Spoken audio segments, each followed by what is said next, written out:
என்னுடைய ஆசீர்வாதம் என்னை நம்புற அத்தனை பேருக்கும் உண்டு. இப்ப தொடக்கம்னு ஒண்ணு இருந்தா முடிவுன்னு ஒண்ணு இருக்கும், ஆதின்னு ஒண்ணு இருந்தா அந்தம்னு இருக்கும்.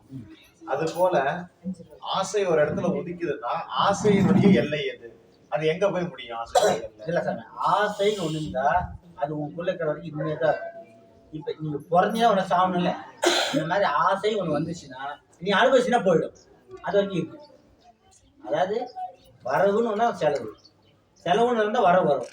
அந்த மாதிரி பிறப்புன்னு ஒண்ணு இருந்தா இறப்புன்னு ஒண்ணு இருக்கும். அந்த மாதிரி ஆசைன்னு ஒண்ணு பட்டீங்கன்னா அது போறதுக்கு நான் மாதிரி கண்டிப்பா உண்டு. இல்ல நியாயமான ஆசையா இருந்தா பரவாயில்ல. என் கூட நேத்துதான் ஒரு பையன் பாடசாலையில படிக்க வந்திருக்கான். நாளைக்கே அவனுக்கு வாத்தியார் வேலை வேணும்னு ஆசைப்படுறான். அதான் சாமி ஆசை, பேராசை. பேராசை துன்பப்பட்டுதான் ஆகணும். இன்னைக்குதான் ஒரு பையன் ஓட்டர் ஐடியே வாங்கணும் அப்படின்னு முடிவு பண்ணிருக்கான். நாளைக்கே அவன் பிரதமர் ஆகணும்னு ஆசைப்படுறாங்க. அதான் பேராசை. சீக்கிரம் போய் சீக்கிரம் சேர போறான்னு அர்த்தம். இல்ல அப்பயும் இதை அனுபவிச்சுதான் இதுவும் அனுபவிக்கணுங்களா? இல்ல அது நீ எப்ப பேராசைப்பட்ட நஷ்டம் கண்டிப்பா வந்தே தெரியும். அதுதான் சொன்னாங்க, பேராசை பெருநஷ்டம் தெரியுமா? வேற என்ன சொன்னாங்களா? நீ பேராசை பண்ணா உனக்கு தகுதி இல்லாத ஆசை, நீ அனுபவிச்சுதான் தெரியும். அது அனுபவிக்கிறது தானே. இப்ப பேராசை வேணும்னு ஆசைப்படுவோம். இப்போ 2 பட்டாட்டி வேணுன்ற 2 பக்கம் உதைப்பாங்க, வாங்கி தான் இருந்தாலும் ஒரு குத்து வந்தாலும் ஒரு குத்து வாங்கி எந்த பக்கம் போவேன்? இன்னும் 4 பண்ண வச்சு 4 பக்கம் வாங்கி எந்த பக்கம் போக முடியாது. இப்ப அந்த பேராசையோட அடையாளம். எப்படியோ ஒரு பக்கம் வண்டி வாங்கி தான் தெரியும். ஆசைக்கு அடித்தளம் இது அமைச்சரே இறைவன் தான். எல்லாமே இறைவன் தான் சாமி. அதாவது நீ நல்லவனா கெட்டவனா, அதாவது நான் நல்லவனா இருந்தா கடந்து போறதுக்கு ஆசையை மாட்டிக்க மாட்டேன். ஆனா நான் நல்லவனா இல்லைன்னு ஆசையை மாட்டிக்குவேன். இப்போ நீங்க நல்லா யோசிச்சு பாரு, ஆசைனாலே இப்ப துன்பப்படணும்னு இருக்கும்போது தானே ஆசை நம்ம புடிச்சுக்குவோம்ல.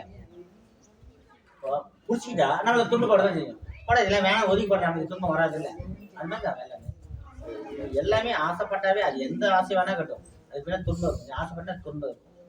ஆசைப்படாத வருதுன்னா அது உங்க கர்மம், அது கல்வி போயிடும், பிரச்சனையே கிடையாது.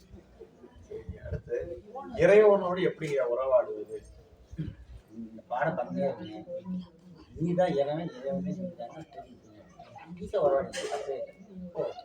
இப்ப இறைவனோட உறவாடுனா நாம் அவன் அவன் நாம்ங்கிற கட்சியில நீயே அவன் அவன் பத்தியில போட்டு பாத்தியா? ஆதி அந்தமே நீ அவன் ஒரு பாட்டு வந்த. அதாவது நீ ஐயா கூட என்ன சொல்றாரு, நீ கடவுளை தெரிஞ்சு சொல்ல மாட்டாரு, உன்னை தேடுன்னு சொன்னாரு. நீ யாருங்க கடவுள் தெரிஞ்சு? அப்ப நீதான் கடவுள். அதாவது இப்ப உனக்குள்ள எப்படி சொல்றதுன்னா, இப்ப நீர் பூத்த நெருப்புன்னு இப்ப இந்த குண்டிலே பார்த்தவங்க நெருப்பு இருக்கும், மேல நெருப்பு சாம்பல் பூத்தணும், ஊதுனா புதுசு வெளியே நெருப்பு தெரியுமா? அந்த மாதிரி நமக்குள்ள சாம்பல் மாதிரி ஒரு திரை இருக்கு, அதை திறந்துட்டா கடவுள் நாமளும் தெரிஞ்சுவோம். அதுதான் சார் நீ தான் கடவுள்னாரு ஐயா. அதனால கடவுள்ன்றதே அவங்க உறவாடினா நான் என்ன உறவாடுறது தான். இப்ப நம்ம எல்லாம் ஒரு வெளிக்கிற போல அடையாள போல வச்சு இதெல்லாம் உறவாடி இருக்கிறோம். இது பொய், அதெல்லாம் பொய், நிஜம் கிடையாது. நமக்குள்ள உறவாடணும். அதுதான் அப்ப நான் தான் கடவுள், கடவுள் தான் நானும் தெரிஞ்சது. இப்போ உனக்குள்ள ஒரு ஆன்மா இருக்குது, எனக்குள்ள ஒரு ஆன்மா இருக்குது, இருக்கிற எல்லாருக்குள்ள ஒரு ஆன்மா இருக்குது. எல்லாம் ஒன்றா சேர்ந்தா ஒரே பொருள் தான், தனித்தனியாக மாறாது. இப்போ ஒரு தண்ணி பிடிச்சி ஒரு 10 குடத்துல 10 விதமான குடத்துல 10 விதமான டம்ளர்ல 10 விதமான இதுலேயே எடுத்து வைக்கலாம். தனித்தனியாக போது தனித்தனி உருகும். எல்லாம் ஒரே தண்ணி கலந்துட்டா டம்ளர்ல எப்படி இருக்குது, குண்டால் எப்படி இருக்குது, சொம்புல எப்படி இருக்குது, ஒன்னோடு விதவிதமாக இருக்குது தண்ணி. ஒன்றா சேர்ந்து எப்படி எல்லாம் ஒன்றா மாறிச்சு? ஒரே பொருள். அதே மாதிரி நமக்கு எல்லாம் ஒரே பொருள் தான், தனித்தனியே இருக்குது. அதே வெவ்வேறு வடிவத்தில் இருக்குது, ஒன்றா சேர்ந்தா எல்லாம் ஒரே பொருள் தான். அந்த மாதிரி கடவுள்ல இருந்து எல்லாம் ஒன்று தான். நீங்க இவ்வளவு ஆசையையும் மாயையும் உருவாக்கின இறைவனுக்கு ஆசை இதெல்லாம் எதுவுமே இருக்காதுங்களா? என்ன ஆசை இருக்கு? இல்ல இவ்வளவையும் உண்டாக்கிட்டாரு, அவரு படைச்சிட்டாரு. ஆனா அவரு எதுக்கு எல்லாருமே தனக்குள்ள அடக்கி இது வச்சிருக்காரு. அவர் அந்த ஆசை மாயெல்லாம் அவர் ஒண்ணு பாதிக்கிறது மாயை. இப்போ ஒரு சின்ன குழந்தை அதுக்குள்ள ஒரு 10 விளையாட்டு சாமான் வச்சு பொம்மை வச்சு விளையாடுறோம். விளையாட தூக்கி போட்டு போயிடுவாங்க. ஏன்னா நல்லா வச்சு பொம்மை மாதிரி நம்மளா பொம்மைங்க நம்ம வச்சு விளையாடுறோம். சரியா இருக்கிற பொம்மை தூக்கி சரி தூக்கி போட்டு போயிட்டாங்க. 10 நாட்கள் கொடுத்தாங்க. சரியில்ல பொம்மை மண்ணுக்குள்ள போயிடுது. சரியா இருக்கிறமா அவங்ககிட்ட போயிடுது. அவ்வளவுதான்.